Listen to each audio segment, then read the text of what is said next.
On this Tuesday night, developments in the investigation into foreign meddling allegations. An MP whose sources allege is connected to Chinese government interference speaks out. There's very little I can do to defend myself. Plus, the Prime Minister's Chief of Staff agrees to testify, and the man who'll decide whether there's a public inquiry is given a deadline. Inflation is falling, but food costs won't stop climbing. Why you're being advised to check your receipts. Nova Scotia's remedy to retain nurses. We need you. The financial incentive the province is offering. And a stirring show of support. We just want to come down here and show our respect. The poignant tribute to 2 Edmonton police constables.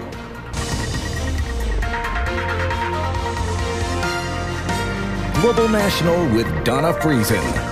Good evening and thanks for joining us. We begin in Ottawa and a little more clarity on how the probe into allegations of election interference is going to unfold. Canadians will know by May 23rd whether a public inquiry will be called. That is the date spelled out in the terms of reference given to former Governor General David Johnston, appointed by the Prime Minister to be the so-called special rapporteur. As well, the Prime Minister's Chief of Staff, Katie Telford, will testify before a committee as the opposition has demanded. Our chief political correspondent, David Akin, has all the details. David. Yes, thanks, Donna. Of course, all the opposition parties, they're unanimous. They want a public inquiry. But Prime Minister Justin Trudeau again today promised he will do whatever former Governor General David Johnston tells him to do on the issue of holding a public inquiry into allegations of foreign election interference. And as you mentioned, Johnston will make that recommendation in 2 months, May the 23rd. But Johnston has a second task: report on the ways that federal agencies can better work together to identify and combat foreign interference. The deadline for that task is not until October the 31st. And David, the opposition has been pushing for days to get Katie Telford, the Prime Minister's Chief of Staff, to appear as a witness. Today it was announced she will appear at a committee. Why do they want to hear from her? The opposition believes that Telford is the Prime Minister's Chief of Staff and is his longest serving and most trusted political advisor. And therefore, she has crucial information about what the Prime Minister was told about election interference and when he was told about it. The opposition is trying to prove that Trudeau turned a blind eye to warnings by security officials about alleged interference by China because the Liberals stood to benefit from that interference. Either the Prime Minister was completely asleep at the switch, or he allowed it to happen because it benefited the Liberal Party. Which is it? Now, for their part, the PM and other Liberals say that's nonsense. The Conservatives are trying to gin up the toxicity and partisanship by making political theatre out of it. And Don, I think it's very important to note as well that right now there is no evidence from any agency that this alleged interference changed any election outcome. Now, as for Telford, she is expected to testify sometime in mid-April. Okay, David Akin, thanks. The Liberal MP, who national security sources have told Global News was part of an alleged foreign interference network, spoke to reporters in Ottawa today. Han Dong, according to sources, was one of at least 11 Toronto area candidates allegedly supported by the Chinese government in the 2019 election. Sources also told Global News that CSIS believes Dong is a winning affiliate in China's election interference networks. Mackenzie Gray heard what he had to say. Mackenzie. Yeah, Donna, Han Dong spoke with reporters for over 20 minutes on the Hill today, where he denied the Chinese consulate in Toronto allegedly helped him win his 2019 nomination meeting. Can you categorically say that they did not help you? Yes, I can say that. To my knowledge, okay. I was not offered, I was not told, I was not informed, nor would I accept any help from a foreign country, whether during my nomination or my election. And I asked him directly about the key allegations from our reporting, Donna, that the Chinese consulate in Toronto bussed in seniors and international students to vote for him in his 2019 nomination meeting. Here's what he said. Did you see any irregularities at the nomination meeting that would suggest that any of that? My campaign offered transportations to seniors, not just Chinese seniors. And the bus involved in the transportation is properly expensed and reported, and that's on public record. It was directed to international students. I really don't know who's international, who's not international. It's not my job to check if they're international students or not international students. But how Dong knows the Chinese Communist Party didn't interfere in the election or his nomination meeting is unclear. He said he spoke with some of his campaign team members who denied the allegations, but one person Dong hasn't talked to is the Prime Minister or his office, and he hasn't asked them for any information in a bid to try and clear his name. Why haven't you asked the Prime Minister's office to clarify this, to clear the air? Because it's a unverified, anonymous allegation. I got to find out whether it's a leak from Scotias or not. Dong has written to Scotias to try and figure out some of that information out. He's asked them about the allegations and to know if the leaks came from the spy agency. They've acknowledged his letter, but one thing they haven't done is contact Dong himself about the alleged interference. I've never received a phone call from Scotias. I've never made aware that if there is investigation, whether by Scotias, RCMP, or Elections Canada, pertain to my nomination or my election campaign.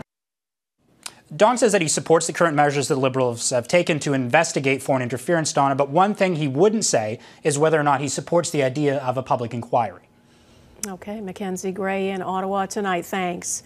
There is a promise from the federal government to spend more money on defence. $1.4 billion will go towards revitalizing the training centre of the Canadian Armed Forces Special Operations Unit. The money seen as a long overdue investment in the aging facilities at their base.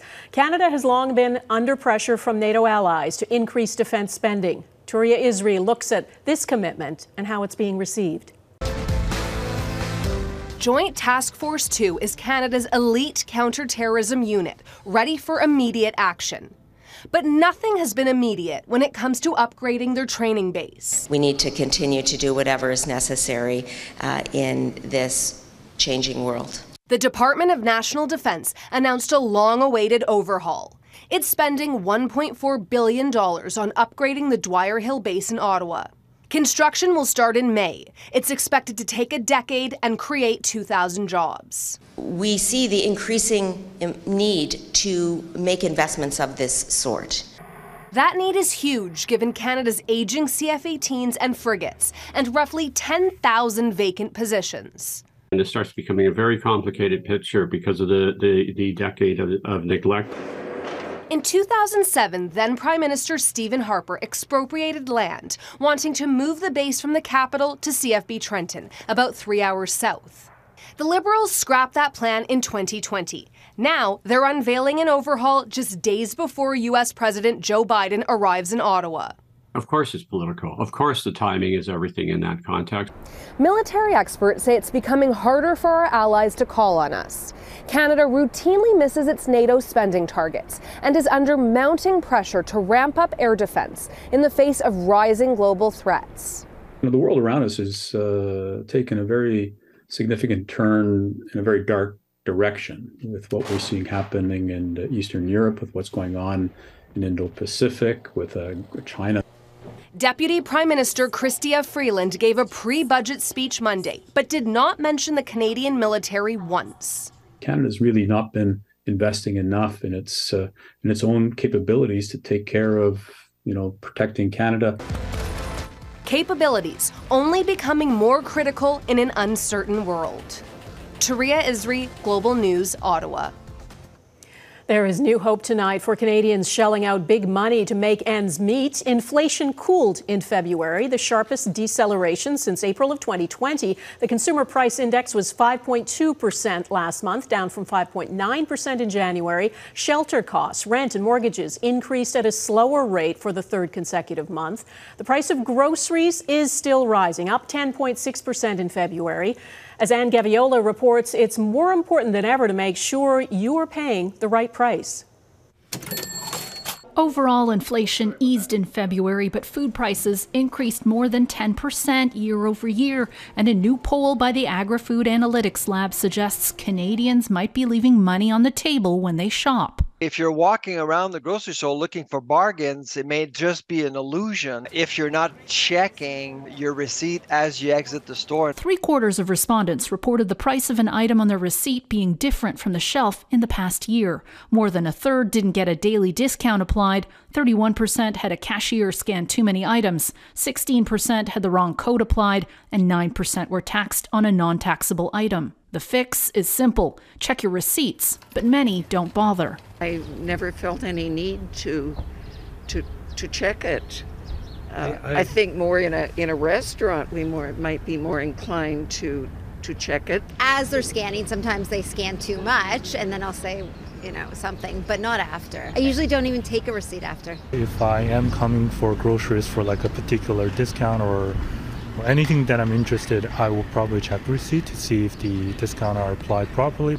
Here's something you may not know. Most grocers are part of the Retail Council of Canada's Code of Conduct, which states that if there's a mistake on your receipt and you paid for an item that was incorrectly priced, the grocer owes you that item for free if it's under $10. To check the receipt, you would need to know what the advertised price is.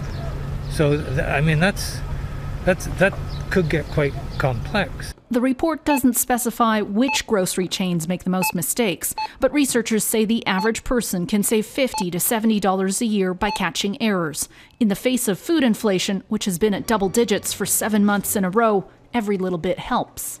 With overall inflation seeing the biggest deceleration since April 2020, most economists now expect another interest rate pause from the Bank of Canada at its next announcement on April 12th. Donna? Okay, and Gaviola in Toronto, thanks. Well, after announcing his imminent arrest, Donald Trump has yet to be indicted in a Manhattan courtroom. The former U.S. president has tried to rally his supporters, calling on them to protest at the courthouse. Jackson Prosco is there. Jackson, no sign of Trump or of criminal charges today. What's the deal? Well, Donna, Donald Trump's claims about his arrest were rooted in media reports about the preparations underway here in New York for the very likely possibility of his arrest or indictment. That being said, as you mentioned, he remains a free man tonight. The grand jury, though, does reconvene tomorrow, and it's not clear what business exactly they'll be undertaking in the case. One thing is clear, both the DA and grand jury are believed to be in the final stages of their work investigating those alleged hush money payments made to a former adult film star. And so the question, Donna, is what does the timeline look like going forward? If Trump is indicted, he'll have to fly himself to New York and turn himself in for arrest. He would likely be processed like any other prisoner, fingerprinted and photographed. And Donna, Trump's calls for protests have largely gone unheeded. Last night, a rally of his supporters outside the courthouse only drew about a dozen people. There were more reporters than actual protesters here. All right, Jackson Prosco in Manhattan tonight. Thanks. China's President Xi Jinping says he signed an agreement with his Russian counterpart, Vladimir Putin, entering what he calls a new era of cooperation. Xi's state visit to Moscow is happening days after the International Criminal Court issued an arrest warrant for Putin alleging war crimes in Ukraine. The two leaders called for responsible dialogue to resolve the Ukraine crisis. The Chinese leader said Beijing has a neutral position on Ukraine and is guided by the principles of the UN and called for dialogue. Putin has praised parts of Beijing's 12-point plan to de-escalate the war, but blames Ukraine and the West for rejecting peace talks. Losing trust ahead, the embarrassing, scathing report about the UK's largest police force.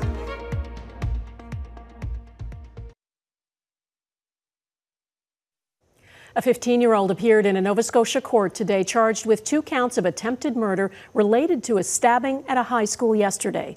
Halifax police were called to Charles P. Allen High School shortly after 9 a.m. Monday. Investigators allege the teenager, who is a student at the school, stabbed 2 staff members. Police say those 2 people remain in the hospital in serious but stable condition. A bail hearing for the accused is scheduled for Thursday. In the UK, a year-long review of London's Metropolitan Police Force has reached a damning conclusion that it is rife with a boys' club culture, and the force could be dismantled if it does not improve. The report was commissioned after a serving police officer raped and murdered a woman in 2021.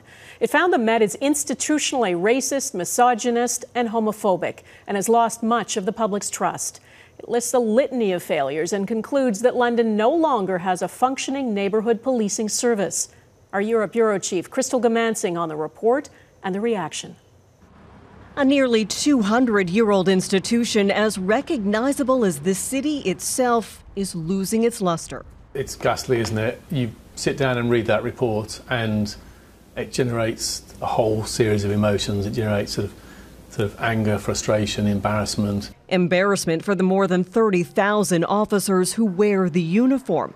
Along with discrimination, a review found prevailing misogynistic attitudes and a flawed approach to investigating rape and sex crimes.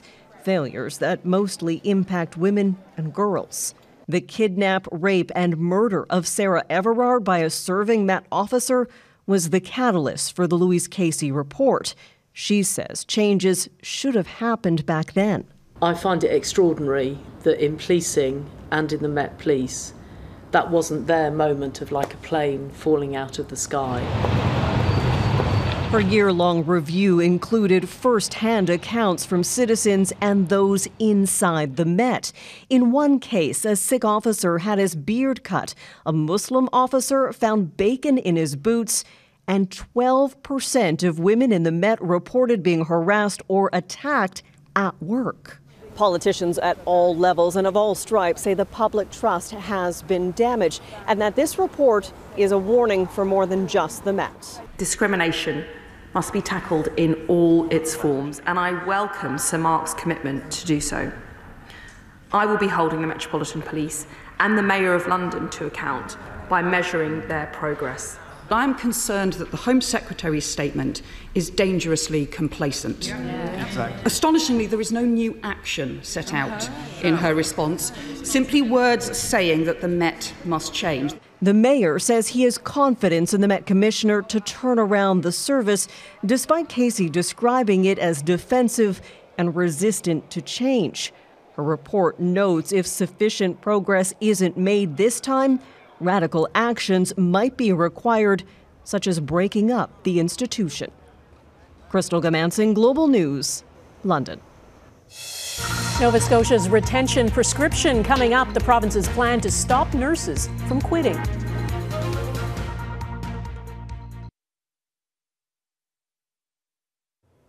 Across this country, there's a shortage of nurses. From burnout to strains on mental health, advocates say more needs to be done, not just to recruit nurses to the field, but retain them.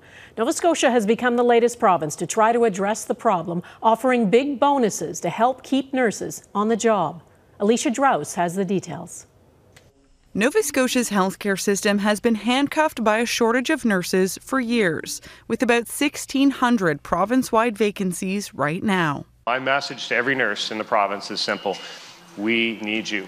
Premier Tim Houston says recruitment is a priority, with new job offers for every nursing grad over 5 years, one pillar of its plan. Now, a massive investment in retention. Nova Scotia is offering nurses up to $20,000 in bonuses to keep them in the province's public health system. Full-time nurses get $10,000, and double that, an additional $10,000, is being offered to those who sign a 2-year deal to stay. $10,000 plus another $10,000, that's significant money, because when you go from province to province, you're giving up your benefits, you're giving up your pension plan, so it's not as simple as I'm just going to go there and make X more dollars. Retention bonuses for frontline healthcare workers are becoming more common. Ontario promises $5,000 for every nurse there. In Quebec, it's up to $18,000. Across the country, provinces are competing for highly skilled talent, much of it burnt out by years of pandemic stress. So those have provided something to think about for so many of those nurses that previously were, I'm out of here. But money alone isn't everything. Nova Scotia's Nurses Union says the biggest reason nurses are leaving comes down to better balance, prioritizing casual work like travel nurse positions. It's that flexibility that is not possible when you hold a regular position.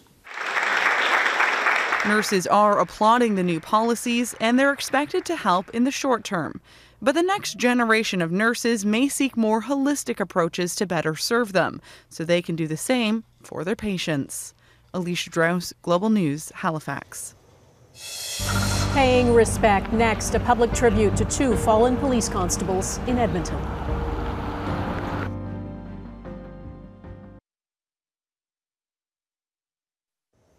In Edmonton, the bodies of 2 police constables killed last week while responding to a call about a domestic dispute were moved from the medical examiner's office to a funeral home.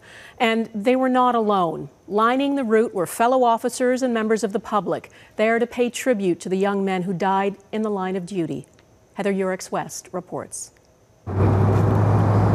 With a loss so fresh and difficult to comprehend, Members of Edmonton's police service joined heartbroken residents to line city streets as the bodies of Constable Brett Ryan and Travis Jordan were driven solemnly by. People in the EPS and all first responders in the city put their lives on the line for us every day. The least I could do is spend a couple minutes to pay my respects. The two young officers, just 30 and 35 years old, had been responding to a domestic violence call last week. They had just arrived at an apartment building when police say a teenage boy armed with a gun shot both officers several times before injuring his mother and then killing himself. It was actually heartbreaking, devastating, and there's so many questions that my friends and I are asking ourselves, like how did the 16-year-old get a gun? Draped in Canadian flags, the bodies of the two officers were taken from Edmonton's medical examiner's office to a funeral home in the city. The families of each officer in two city buses trailing behind. Corporal Travis Jordan originally hailed from Coldbrook, Nova Scotia. Brett Ryan was a first-time father-to-be. Their loss felt so deeply by not only those who knew them best, but a city of strangers as well. We just want to come down here and show our respect. The officers will be honored with full regimental funerals next week, but the city is showing its support for the EPS right now, every day. The blue ribbons is a visual cue for people to stop and think, and I love seeing them out as much as I hate seeing them out. A show of support amidst immeasurable grief. Heather Urix-West, Global News. And that is Global National for this Tuesday. We leave you tonight with more moments from that procession in Edmonton, people paying tribute to officers who were doing their job, protecting the community. Thanks for watching. Hope to see you here again tomorrow. Bye-bye.